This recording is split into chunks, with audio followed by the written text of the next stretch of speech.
Everyone, welcome. I am going to call this meeting of the Montpelier Development Review Board to order. It is Monday, September 21st. And welcome. Thank you for being here, wherever here is, Zoom land. What I would like to do is start by going around and having DRB members introduce themselves. My name is Kate McCarthy. I chair the DRB. And I'll just say your name and you can introduce yourself. Please unmute before you do, starting with Jean. Hello, Jean Leon, DRB. And Roger. Roger Krantz, DRB. Abby. Hi everyone, Abby White, I'm the newest member of the DRB. Welcome. Joe. Joe Kiernan, DRB member. Rob.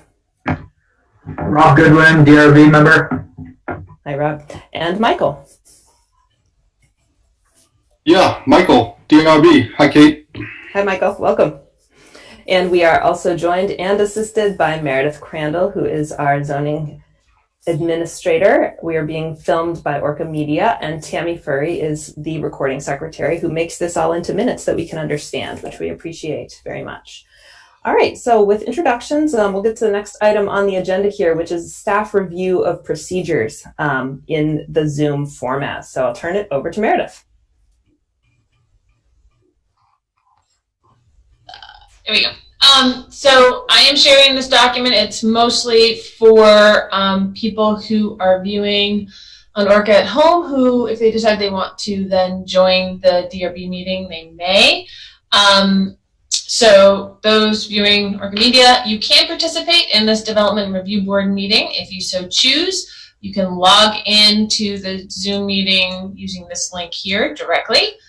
You can also call into the meeting with this phone number using the meeting ID and password.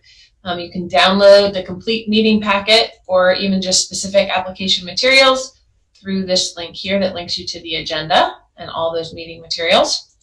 If you're trying to get in and you're having problems, please email me here at mcrandall. Full email address is right there. I will leave this up while I finish the other participation and procedures information. So this Zoom meeting is being recorded as well as streamed live via ORCA Media. Turning on your video is optional. Public testimony will be taken verbally. The chat function should only be used for troubleshooting or logistics questions. You can chat with me directly if you have any issues with how to use different functions. And the chat will be added to the public record if it's used. Please keep your microphone on mute when you are not speaking to reduce background noise. And for those participating by phone, *6 will allow you to mute or unmute. As the host, I can also usually mute or unmute people, but it kind of depends on your personal login features. So you may see a little thing that's asking me to, me asking you to unmute. If you're interested in speaking on a particular matter and you didn't say that you'd like to speak on that when you first logged in, or you're an applicant for one thing, but it turns out you have an interest in something else, please raise your hand either physically or by using the raise hand button on your toolbar. For those of you on the phone, you can press *9 to raise your hand. Or you can also state your name if you're unmuted if you need to do it that way. And then once the chair's recognized you to participate, please unmute your microphone, confirm that you can be heard, and provide your full name and address for the record. This is mostly for people who are commenting, not necessarily applicants. We have your information in the application file. For those commenting on applications, once you've been recognized by the chair, you're free to provide your questions or comments, aiming to keep them to 2 minutes. Members of the board will then have the opportunity to respond or ask questions of you, and the applicant may have an opportunity to respond, but please, everyone, address the board, not each other. The chair can grant additional time for speakers who have follow-up questions or comments. After you have finished, your microphone will be, somebody waiting. Microphone should be muted again. If you don't mute it, I may mute it for you. And then the chair will move on to the next person who wants to speak. For people who do have comments, if you decide you want to talk again, you can speak again. You're not limited to just those 2 minutes, but please make sure that you've been recognized again by the chair. In the event the public is unable to access this meeting, if we are getting comments, if I'm getting emails and people just can't get in, we'll have to continue this to a time and place certain. I already mentioned connectivity issues. If you're having trouble seeing the documents in screen share mode, like I said, all files are uploaded to the agendas and minutes page for this meeting on the city website. You can email me if you're having issues getting them. Please note that all votes taken during this meeting will be done by roll call vote. I'll now hand the meeting back over to the chair, Kate. Very good. Thanks for that overview, Meredith. We appreciate it. All right. So the next item on the agenda is the approval of the agenda, which we will do by roll call. Are there any modifications to the agenda from board members? All right. In that case, do I have a motion to approve? I just had one note on the agenda, actually. The list of board members, I don't think has been updated, but I don't think it's worthy, but just a note. Okay. That is something that we can update for the record. Thanks for noticing that, Rob. All right. With that in mind, is there a motion to approve the agenda? So moved. Motion by Roger. Second? Second. Second from Jean. I'll call the roll. Jean. Here. Roger. Yes. Abby. Yes. Joe. Yes. Rob. Yes. Michael. Yes. And I also vote yes. We've approved the agenda. Thank you very much. All right. The next item on our agenda is comments from the chair. And the first thing I would like to do is extend a welcome to new board member, Abby White. Abby, thank you so much for stepping up and being part of this board. Thank you for your interest and for what you're going to bring to it. We're really looking forward to working with you and getting to know you as a board member. So thank you. The other comment that I want to share is that I want to let folks know about a temporary shift in the way that we're going to be doing things. We've been doing Zoom hearings since about May. We've all been on that ride together. And you won't be surprised to know that one of the things that's been very challenging is running meetings as efficiently on Zoom as they would be run in person. In addition, we lack the same sort of interpersonal cues and clues for interacting with each other, with applicants, and that can make having a smooth discussion a little bit difficult. Out of respect for the public's time, and to ensure that board members are fully able to deliberate on each application, to come up with the best conditions possible, and to do that without feeling rushed, we have decided to pilot a closed deliberative session to make decisions on each application. Though the sessions will be closed, we will still be issuing a written decision. And we're going to pilot this approach for about 3 months. We're going to see if it works for board members and for the public. We're going to be revisiting this as an agenda item on our late December or early January meeting. So we'll have a chance to talk about it and hear from people about what worked and what didn't.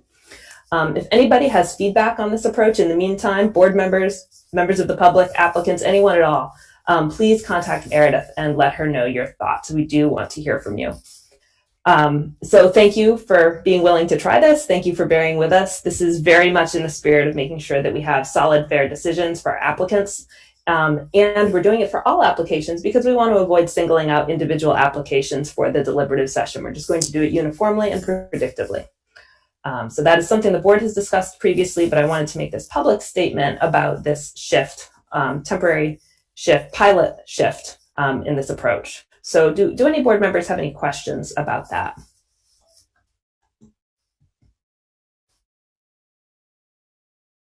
Okay.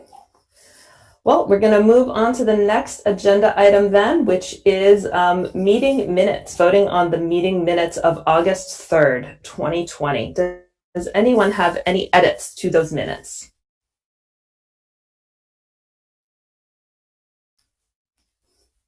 I have just one. On page 2, at some point, it says amphibious migration, and I think we want to say amphibian migration since that's what we were talking about, and that's what the condition pertains to. So that way it'll just be consistent. Got it. Cool. Thank you. Okay. So I will accept a motion to approve the minutes.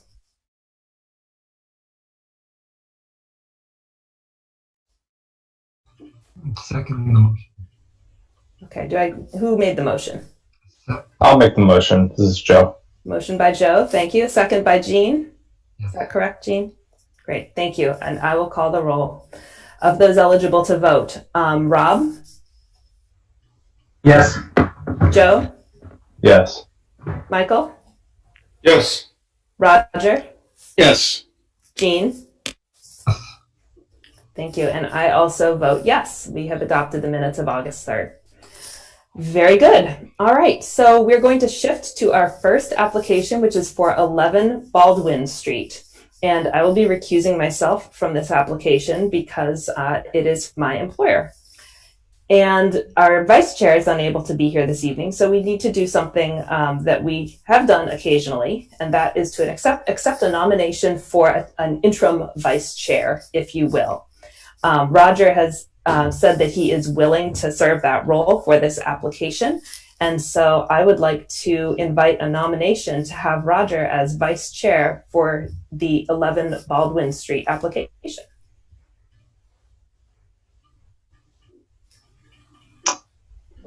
I would make that motion, I guess. Joe? I would second the motion for Roger to be the vice chair on this. Thank you. Second from Jean. And now we will call the roll on that motion. Jean? Yes. Roger? You're muted. Abstain. Okay, I thought that's what you said. Thanks. Abby? Yes. Joe? Yes. Rob? Yes. Michael? Yes. And I also vote yes. I am going to hand the reins of the meeting over to Rod and put them in Roger's very capable hands. I'm going to go off camera until the conclusion of this, and I'll be back for the next application. If someone can send me a text message, that would be great, but I'll be nearby. Thank you. Over to you, Roger. Thank you, Kate. This is the application for conditional use review and minor site plan at 11 Baldwin Street. The applicant is the Vermont Natural Resources Council. And that is represented by Mr. Shoup. Is that correct? Mr. Shoup? Yes, that's correct. And I'll swear you in a moment. Are there other people here to testify to this application?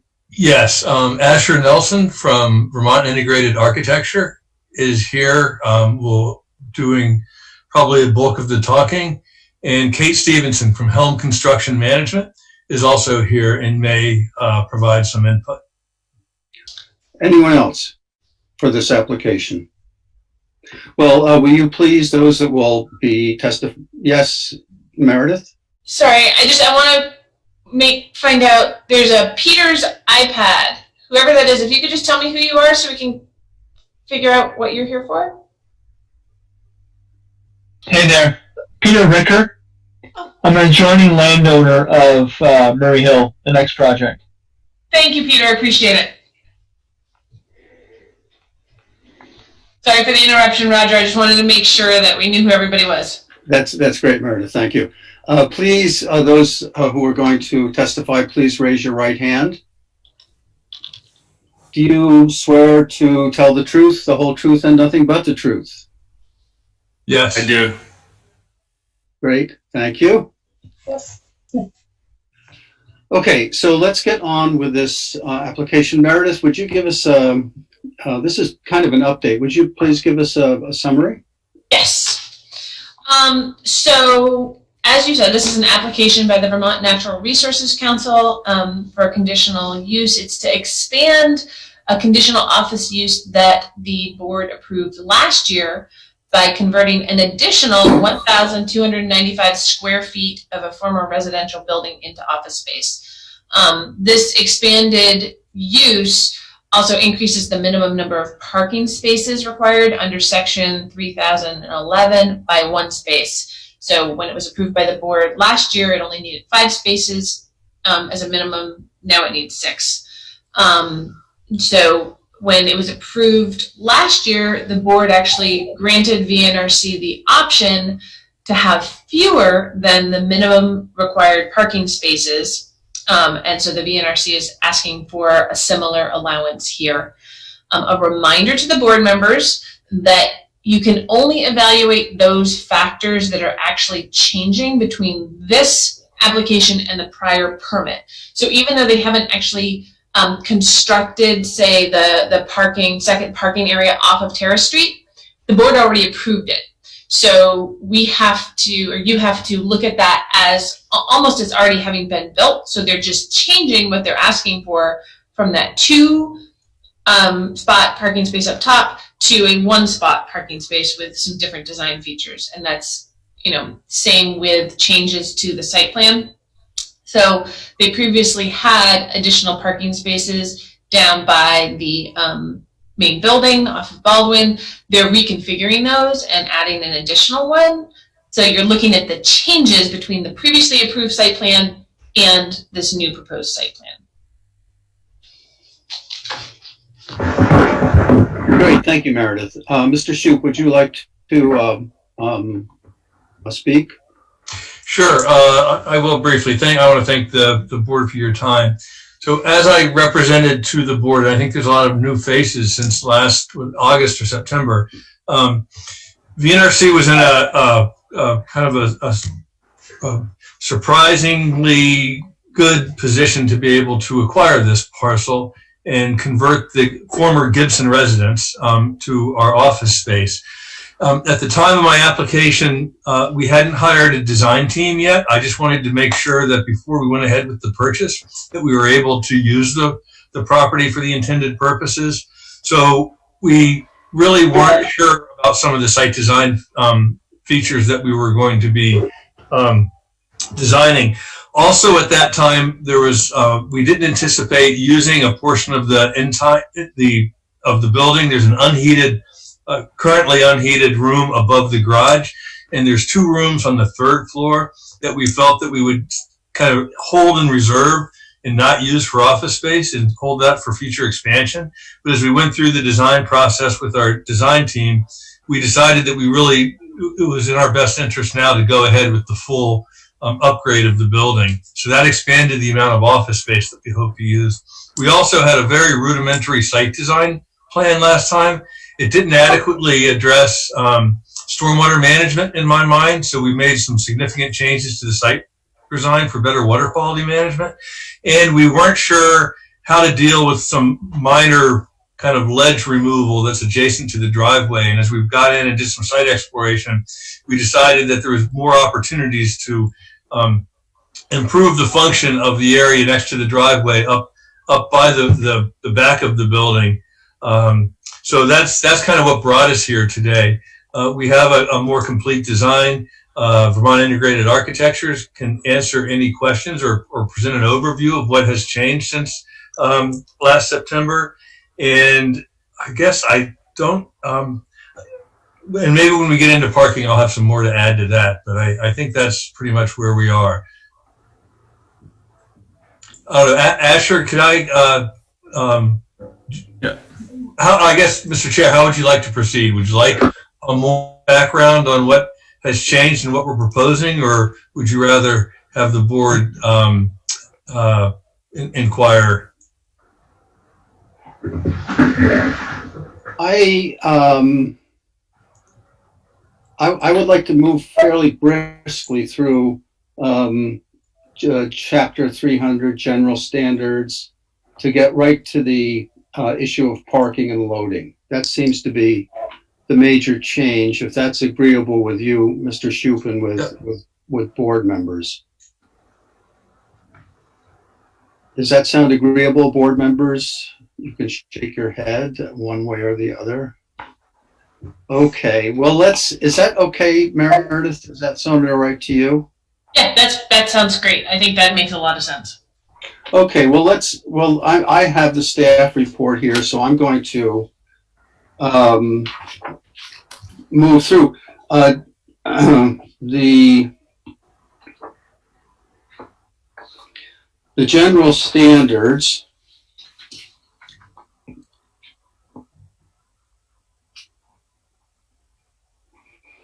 I'm looking at I'm looking at section 3002 and 3003 dimensional standards. And I'm going to skip right on page 5 to the staff finding. The staff finding says the subject parcel and proposed site plan changes meet the minimum lot size, frontage, and coverage requirements for the MUR district. Further, the proposed office use complies with the MUR district's density requirements. I'm going to go to section 3004, demolition, not applicable. Riparian rights, not applicable. Wetlands and vernal pools, not applicable. Steep slopes, the staff finding is that 3007 steep slopes does not apply. 3008, erosion control. Staff findings are applicant's expansion of the driveway will need to comply with the best practices listed in 3008D, but a professionally prepared erosion control plan is not required given the small amount of land impact. Section 3009, stormwater management. The staff finding is given that the Public Works has not asked for additional stormwater plans. The nearby municipal stormwater storage infrastructure, an applicant's proposal to increase on-site infiltration of stormwater flow. Staff suggests that the board conclude that this proposal complies with section 3009. Now we come to 310, access and circulation.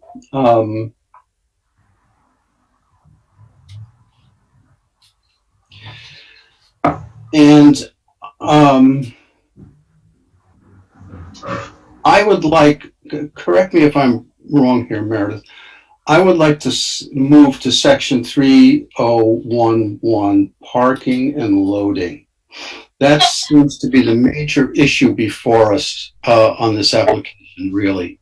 Yeah, no, 3010 is really, it's a minute point that's flagged just because technically the changed upper parking area, but ultimately if the board decides that they're going to grant applicant their reduced parking numbers and don't worry about the upper parking area, then it doesn't even matter. Okay, well let's move to 311, section 311, which is on page 10 of the staff report.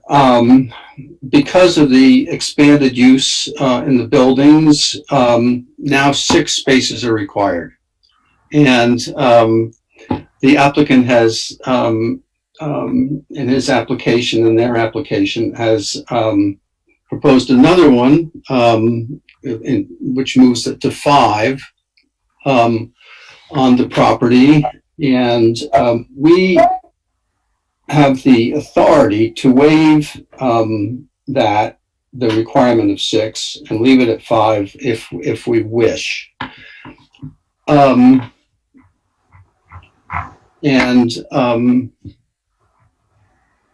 So let's look at that. Let's look at that question, if that's all right with you, Mr. Shoup, and with your colleagues. Absolutely. Do you want to talk more about those requirements? I think the short story is that when we increase the amount of conditional office use requested, that drives the increase to one more parking spot. In this case, we are also increasing the amount of area. Brian mentioned the removal of some ledge, so we've actually expanded the flat area at basically what we're calling the upper level. It's maybe 8 or 10 feet above the street level to the northeast of the building, and that allows us to add one more parking space at that level. In the last hearing last summer, you basically granted 4 parking spaces there and had 2 on the Terrace Street level that were waived. In this go around, we're proposing 5 on that level with our expanded area, and that allowed us to reduce the one on Terrace just to 1 on Terrace Street, but we're also requesting that to be waived for similar reasons. And that allows us to construct a simpler spot If you try to fit 2 parking spaces on Terrace Street nose in, you will need to build retaining walls to create that much flat space. We were proposing to berm a single space because we have more width at this point.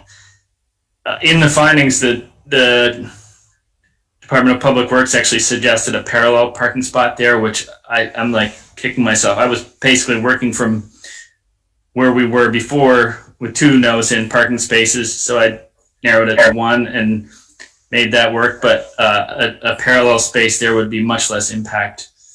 I think we'll still request a waiver, but I think there's an easier way to do it than what was drawn, and that came through with the Public Works comments you've seen probably. I'm sorry, go ahead. I'm good. Would you, in your application and in the staff report, we do have the reasons for granting a waiver and your responses to those. Could you go over those for the board, please?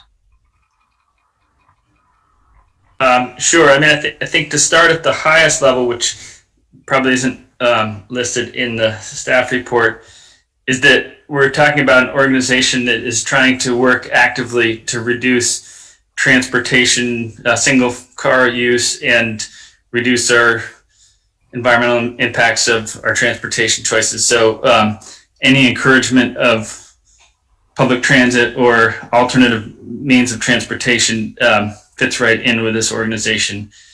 That said, we are providing covered interior bike storage and showers, so people who do want to walk, jog, or bike to work have a place to store their bike, a means to get clean and change before work. We also are proximal to multiple public transit options. So, I think there are many of the same reasons that were presented in the last go around. So making sense at an organizational level down to the options that are available, and also seasonal parking on Baldwin Street. I think that's the last one. Right. If I could just add to that, those are the basis of our request for a waiver, and that's what you need to rest your decision on. We do encourage carpooling and walking and biking to work. Several of our employees live in Montpelier and currently walk. And we are in conversations with that are promising folks at the Christian Science Church. This is not a commitment on either part that this will result in off-site parking, but they use their spaces on a very limited basis in the lot that's part of the Union Mutual Insurance Company. So we are exploring a variety of different ways to minimize on-site parking. But the most important one, as Asher said, is trying to minimize the use of automobiles coming to and from the building. All right. Okay, great. Thanks. So 3011.C3 has the criteria of board members. It's on the page 10 of the staff report. I think the Mr. Shoup and his colleagues have addressed each of those criteria. Now let me ask board members, do you have questions for the applicants about this question of waiving the requirement for 6 and waiving one of those parking spaces based on our authority to do that?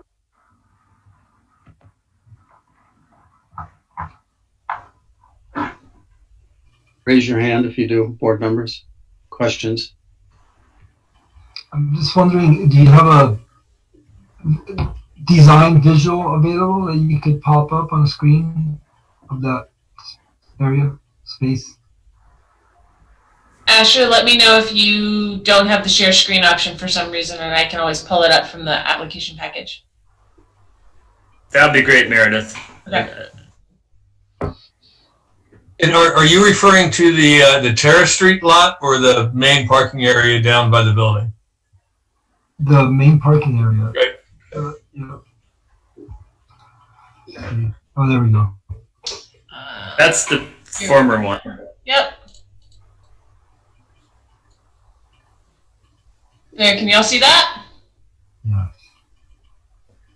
So 1, 2, 3, which is the ADA, 4, and 5. And just to be clear, the Terrace Street spot is not shown on this. This is only the lower portion of the site.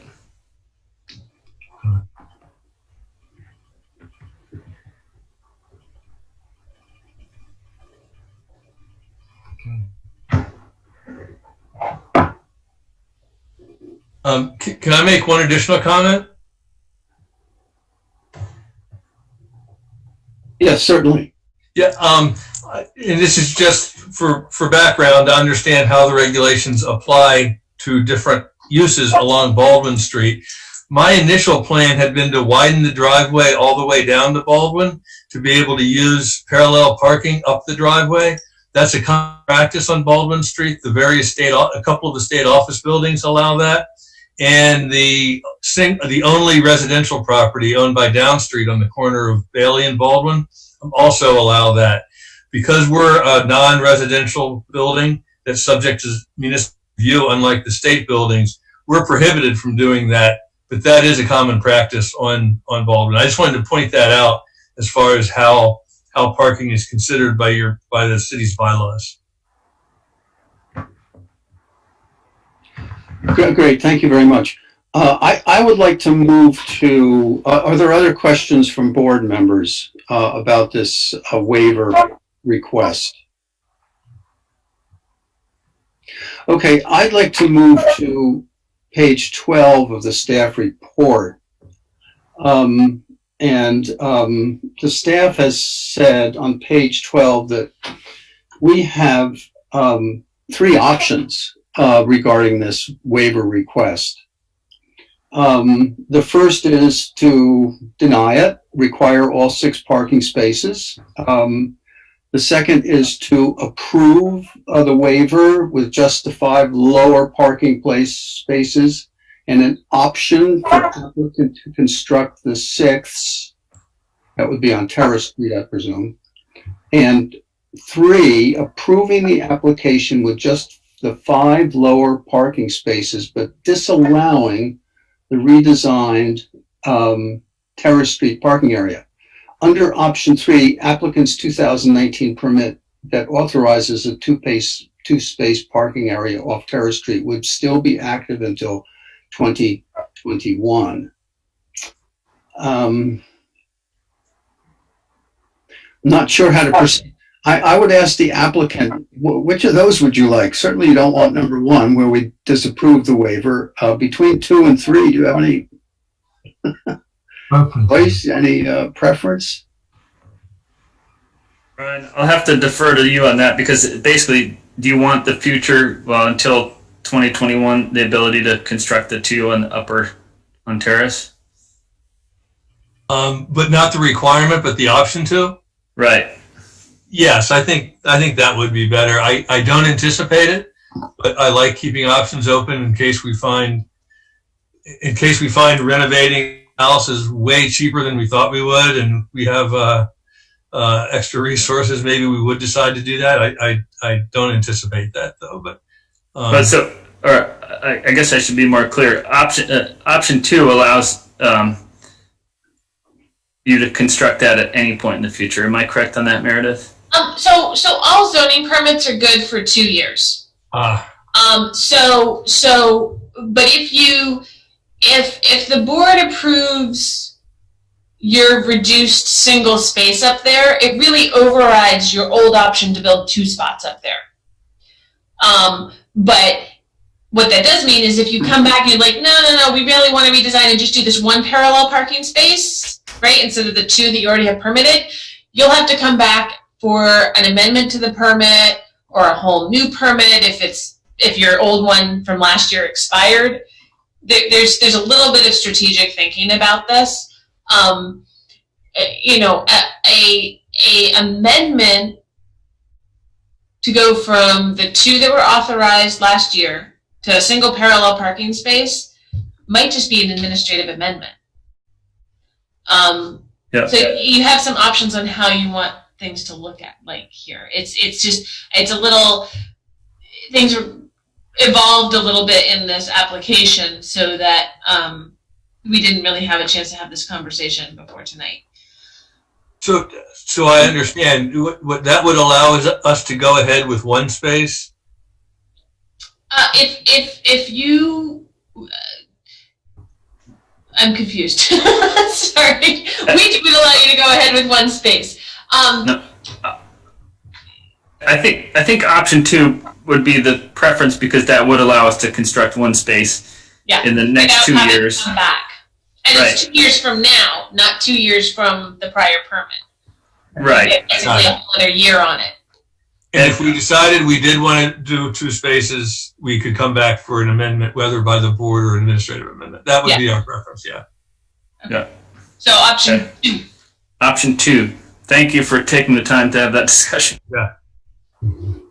Oh, okay, great. Then I think the operative question for the board, which we will take up in our deliberative session, is should we allow the waiver and should we agree to option 2? Does that make sense? Okay, we'll save that for then. Any questions from the board about that pace forward? Okay, let's move to chapter 320, site plan standards. We're now getting into, this is a minor site plan, and I'm going to move briskly through this if that's okay with everyone, because it's not very tough. Access and circulation, staff finding is pedestrian facilities are fully developed with sufficient sidewalks and internal walkways, as well as a nearby bus stop. Further bicycle storage will be provided. Therefore, this application complies with the requirements of 3202, access and circulation. The next is landscape and screening. The staff finds this parcel complies with the total landscaping minimums, and the proposed site plan changes do not appear to require additional screening given the plans to retain screening vegetation around the revised parking spaces. Section 3204, outdoor lighting, not applicable. Section 330, conditional use standards. So now we're moving to conditional use. The first part of that is 3302, capacity of community facilities and utilities. The staff finds that applicants requested expansion of the total square footage being used for office space at 11 Baldwin will not cause a disproportionate or unreasonable burden on the city's ability to provide community facilities and utilities. Board members, if you have any questions as I'm going through these things, just raise your hand. It's pretty pro forma. I think applicants' request for expansion of the total footage. Okay, I did that. Traffic, staff findings. Staff suggests that the board determine that the proposed change complies with 3302 requirements, even with only 5 parking spaces, given that the expanded office use will be unlikely to have an adverse effect on traffic in the neighborhood. That's a good suggestion. Character of the neighborhood, 3304. Staff finds that the proposed changes of use to an office does not have additional undue adverse effects on the character of the Redstone neighborhood, as the impact of additional landscaping on the front of the parcel would act to enhance the neighborhood character. Conditions of approval, performance standards. Staff finds that given the other uses in the immediate neighborhood, and that the expanded office use will not be concentrated in the daytime and therefore less likely to conflict with the residential uses within the greater Redstone neighborhood. Staff finds the proposal does not require additional performance standards as conditions of approval. So we've gone through the entire application, and I would like to see if staff have any questions, final questions about this, if our applicants have any final comments, and then I would entertain a motion to close the public hearing and move to deliberative session in due time. Are there final questions or comments from board members?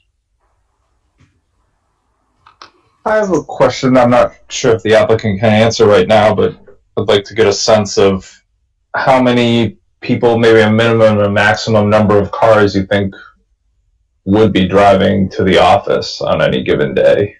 Just an estimate.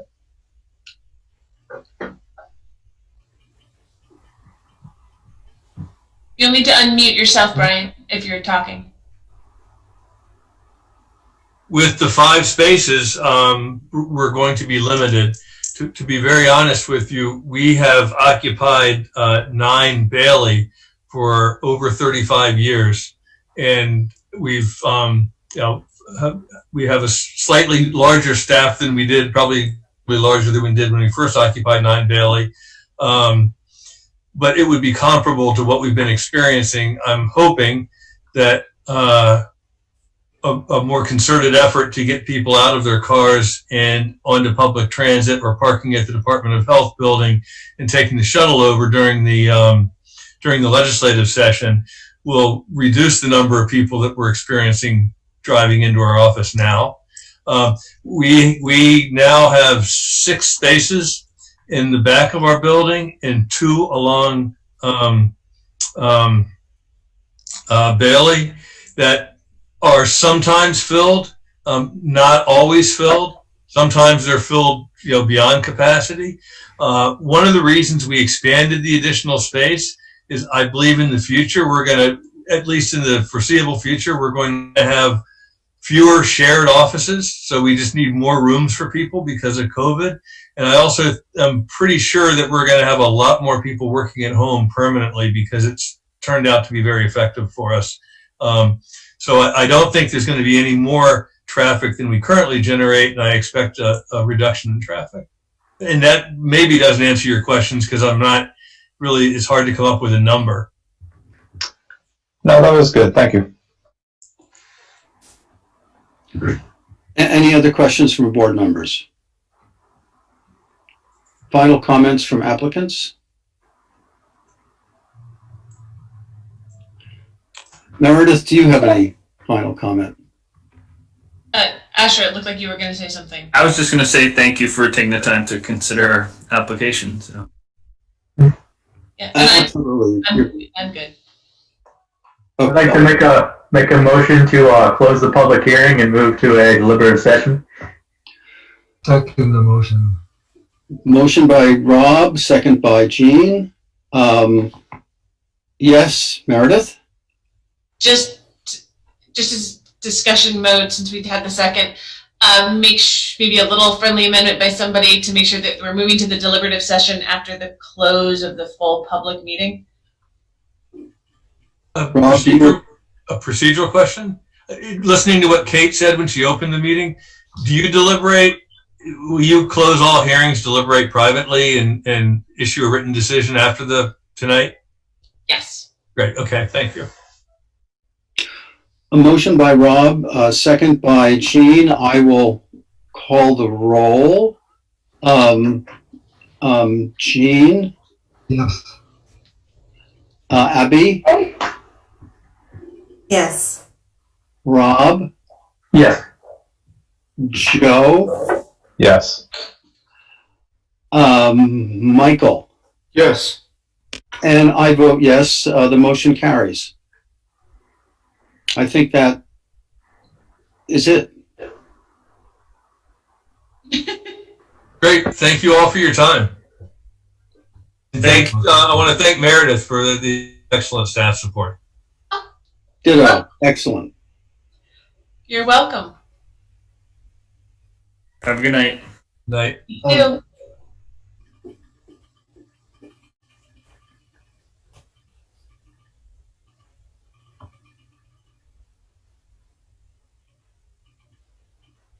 All right. Hi, everybody. I'm back. If Roger is ready, I will assume chairship of the meeting. I, with great pleasure, turn it over to you, Kate.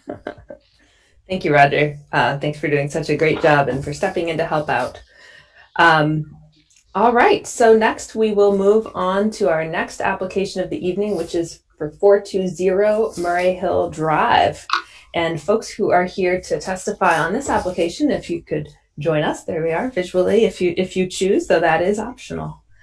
Very good. So the first thing I'm going to do is swear in the witnesses. So if anyone wishing to be heard on this could take the oath. If you're on camera, you can raise your right hand. And do you solemnly swear or affirm that the testimony you are about to give is the truth, the whole truth, and nothing but the truth under the pains and penalties of perjury? I do. Okay, I heard Jim Tringe and Stan Welch, both sworn in as witnesses. Was there anyone else who was wishing to be heard on this matter? I believe I see Peter. Are you someone who would like to be heard on this? Yeah, I'm just observing. Okay, that's fine too. Thank you. All right, great. So this application 420 Murray Hill Drive is an application for a second access to a parcel within Murray Hill. And I would like to start by asking Meredith to please give us an overview of the project. Happy to.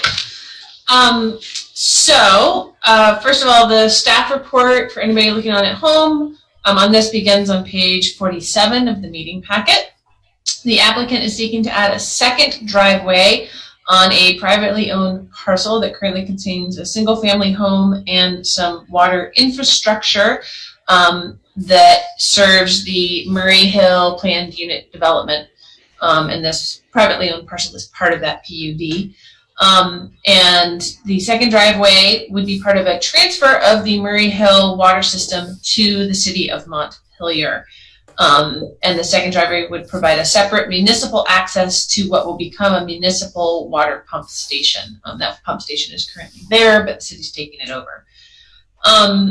There's really two big issues here. Is the pump station a water supply related facility? And if so, is it a previously existing non-conforming use that is being enlarged, extended, expanded, or intensified? And then will the board approve the requested second driveway? And that's under section 3010 on the packet. Okay, great. Thank you, Meredith. What we typically do next is turn it over to the applicants to speak about the project and share, just give a brief overview and share anything that you want to make sure we know.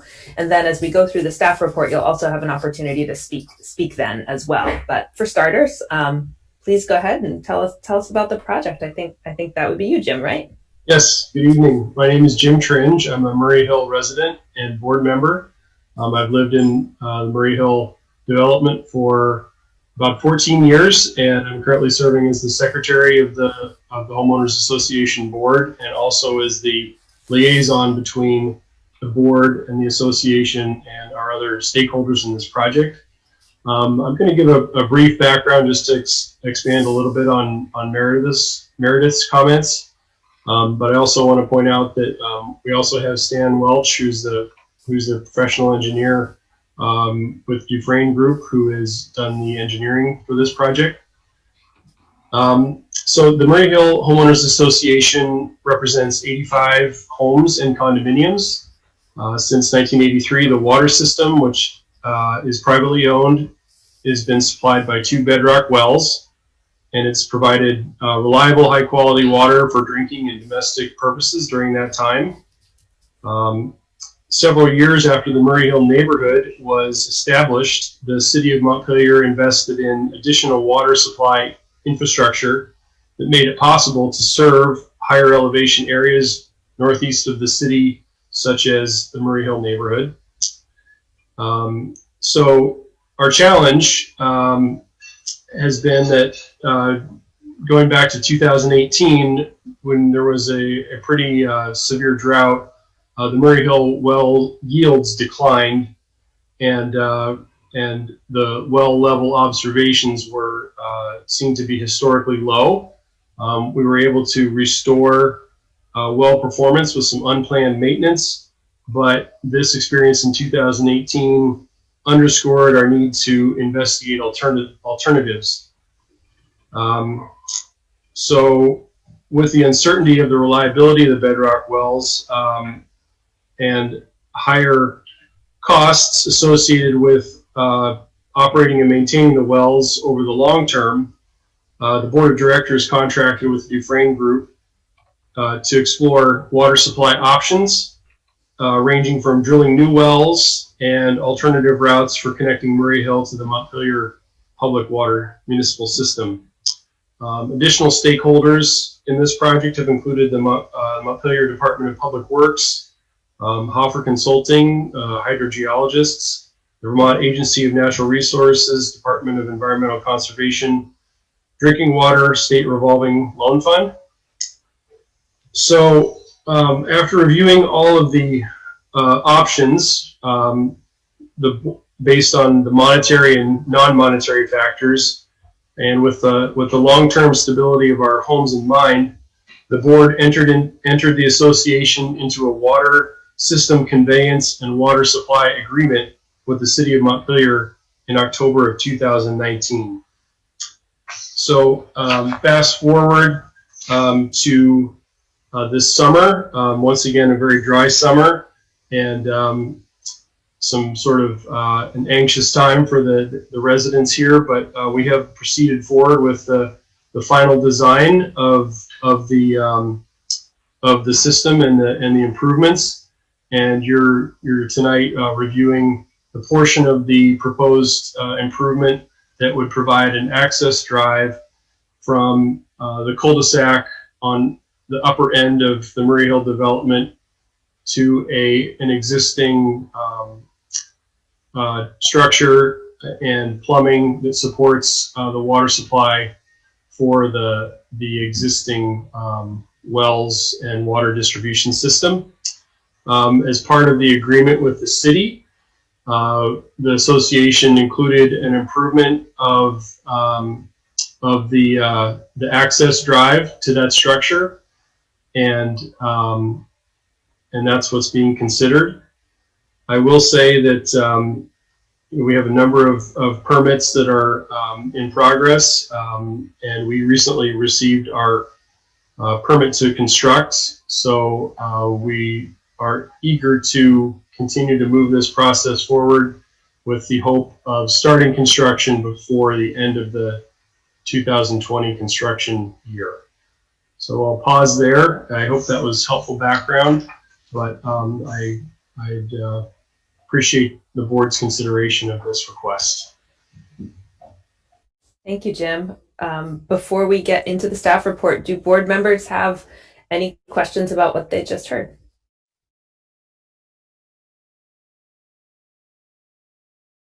Okay. Jim, I think I heard you say that, just to help me get my bearings, I heard you say that the agreement with the city includes the improvement of the access drive. Does that mean that there is an existing access drive to the water supply, to the station now? The original, excuse me, yes. So the easement that exists when the property was developed referred to an access drive. However, there's no visible drive there now. So you can probably see from the drawings that we're looking to make some grade changes as well as some structural changes that will support a vehicle getting access to that structure. Okay, thank you.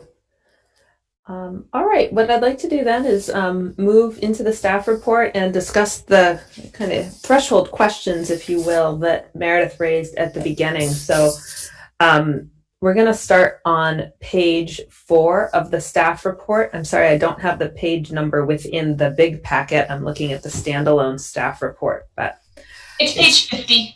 page 50. All right. Once you're there, you'll be able to know where to go from there. All right. So page 50 of the big packet, page 4 of the standalone.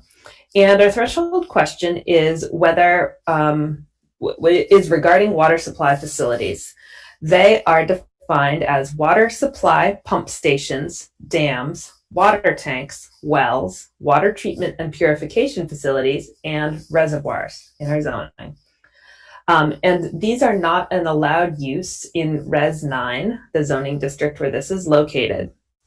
However, we know that non-conforming uses can only, it can be a pre-existing non-conforming use, so long as it is not enlarged, extended, expanded, or intensified.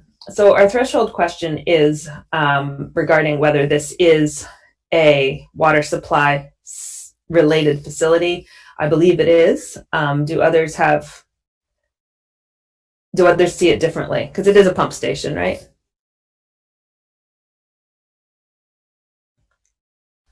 I'm sorry, was that question directed at? Oh, I guess it was. I wasn't clear though. Thank you. Okay. Yes. So there is a booster pump station there that takes the pressure in the existing supply line and increases the pressure to serve 12 homes at the upper elevation of the system. Okay. And there's also a storage reservoir there as well. Okay. So it meets the definition of the thing that today would not be allowed there. However, it's a pre-existing nonconformity. So we have ways to deal with that. We need to make the determination about whether it's being enlarged, extended, expanded, or intensified. So I'll ask you, Jim, is this being made bigger so that it can serve more houses? It's not, the size is not changing. It's going to be serving the existing homes that are there. Okay. And there's going to be the addition of some monitoring infrastructure.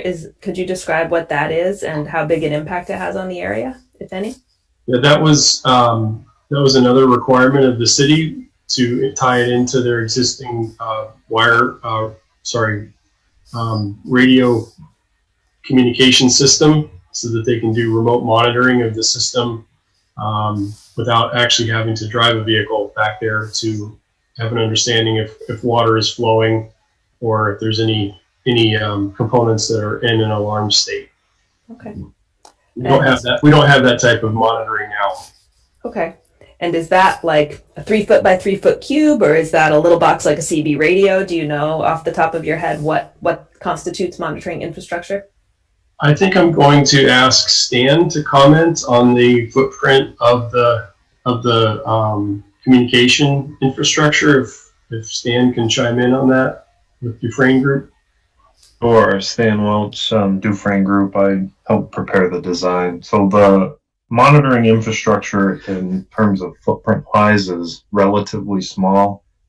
It's basically the size of a small electric panel, something you'd have in like your garage or something that mounts to the wall. And then the pieces that tie into that are sensors, pressure transmitters. So there's an intrusion alarm that's like a magnet that would be kind of like what you would have on your window for your home security system. A temperature monitoring alarm that's basically the size of a thermostat. Some pressure monitoring infrastructure, which is going to go on some plumbing modifications.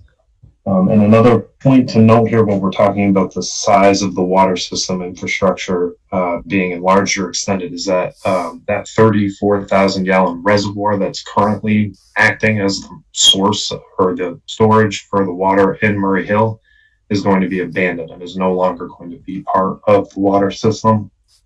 So I would just like to note that that's kind of actually reducing the impact in terms of water system infrastructure on this individual parcel. Okay. Thanks, Stan, for that good description to help us picture it. I appreciate that. So it sounds like the staff recommendation is that we find that this proposal is not for all intents and purposes, enlarging, extending, expanding, or intensifying the existing water supply related facility use. And I am comfortable with that recommendation and allowing the non-conforming use to continue. How do other board members feel? I'm seeing some nodding indicating comfort. Okay. I have a question. Yeah, go ahead, Jean. Is there does the site have a water systems operator? Or is that the city? Yes, we currently have a Class 3 licensed water system operator. It's the original developer of the neighborhood, Ken Senecal. Okay. Thank you. Okay, great.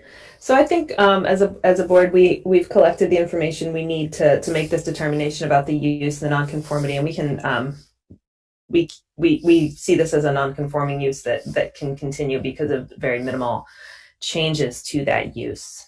So with that, I'd like to move on to section 3002 and 3003, which is dimensional standards.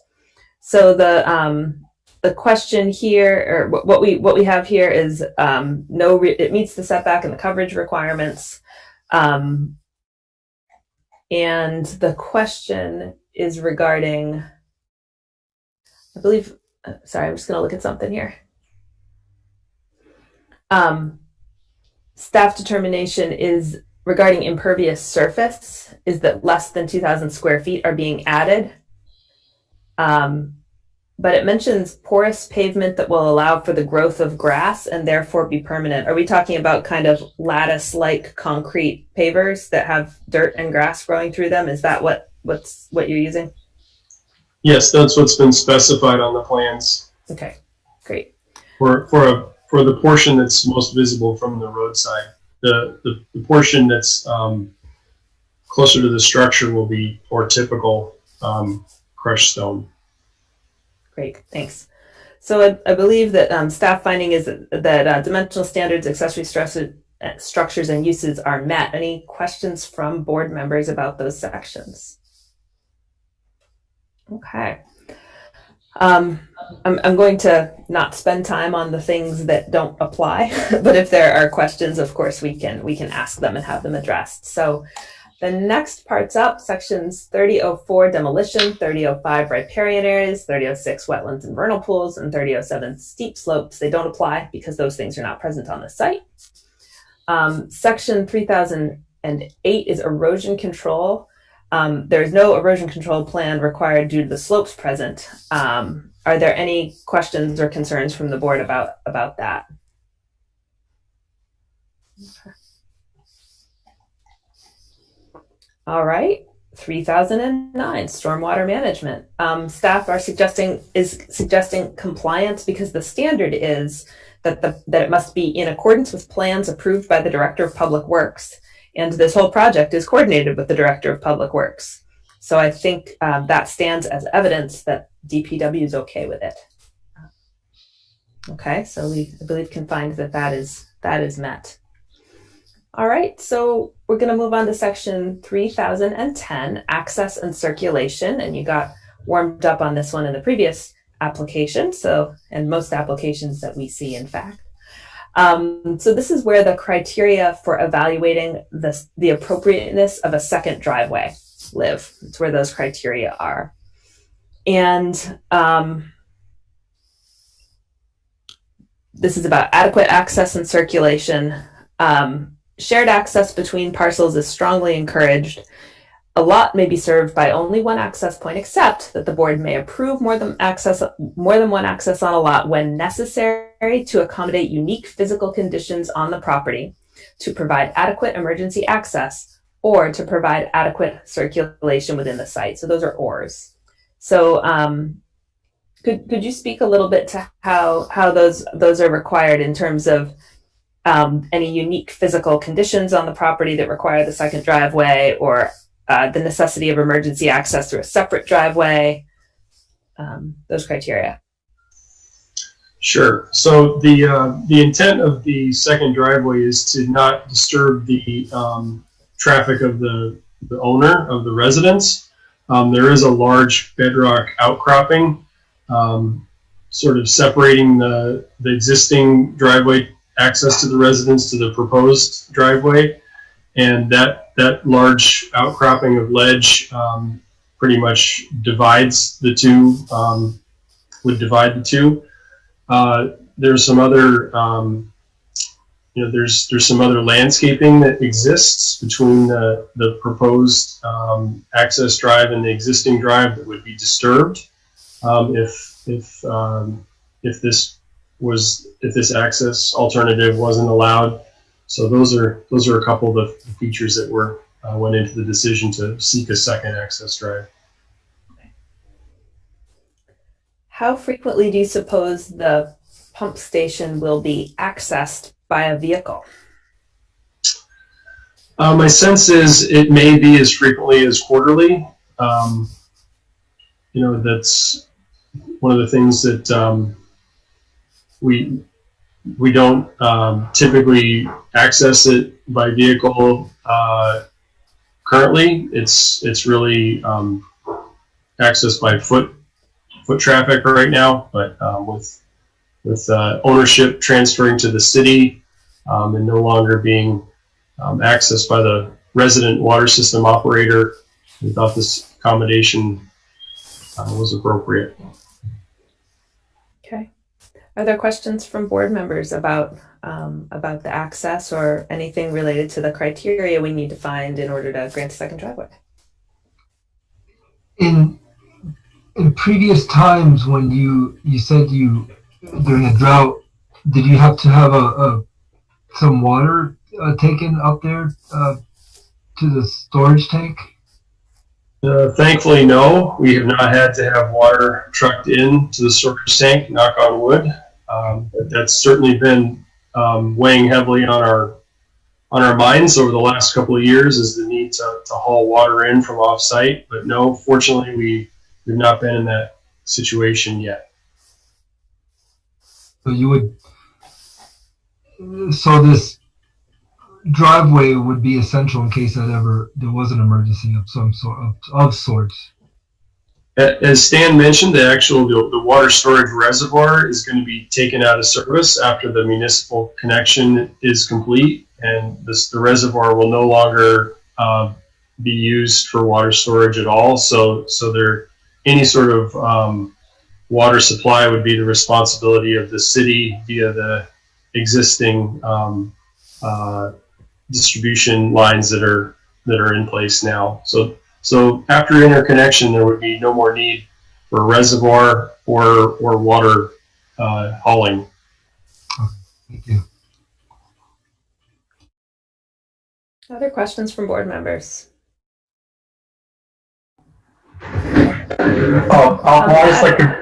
Oh, go ahead. Sorry. Abby and then Rob. Go ahead.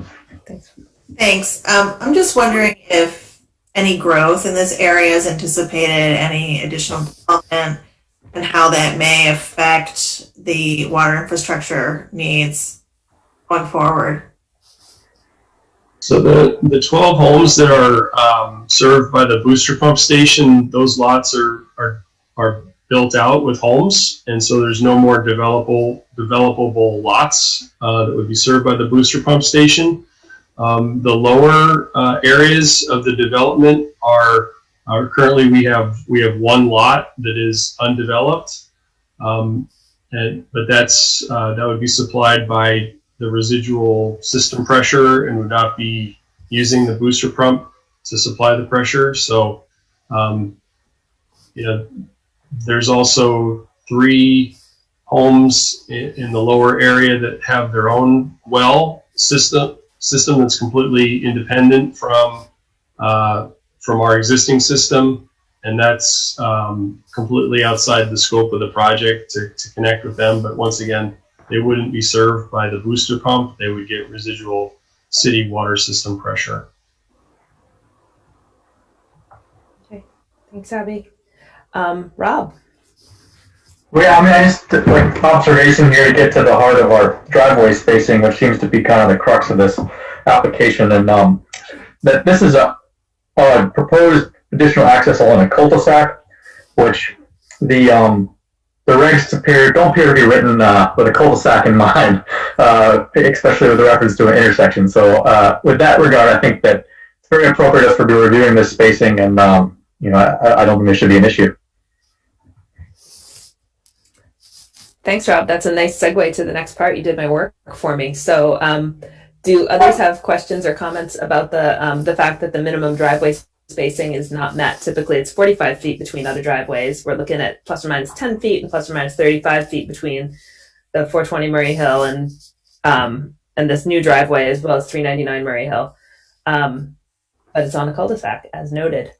Any questions or anything more that you'd like to know about that?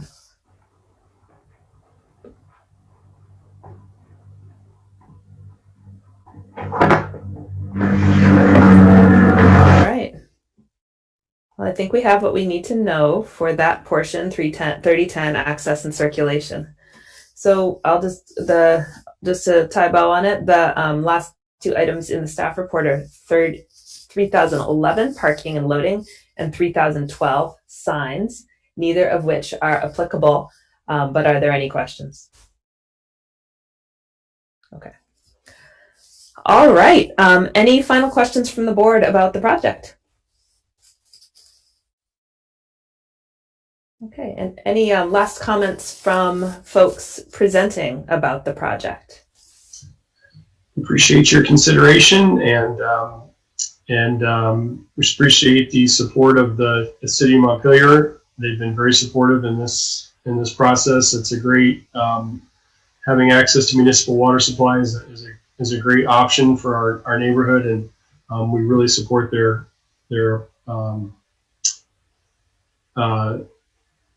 engagement in this project from the first time we approached them back in 2018. Great. All right. Thank you, Jim. All right. Since I believe we've collected all the evidence that we feel is necessary, and so I will entertain a motion to enter deliberative session at the conclusion of the public portion of tonight's meeting. I second the motion to go into deliberate session. Okay. I'll take So moved. So moved. Thank you, Joe. And a second from Jean.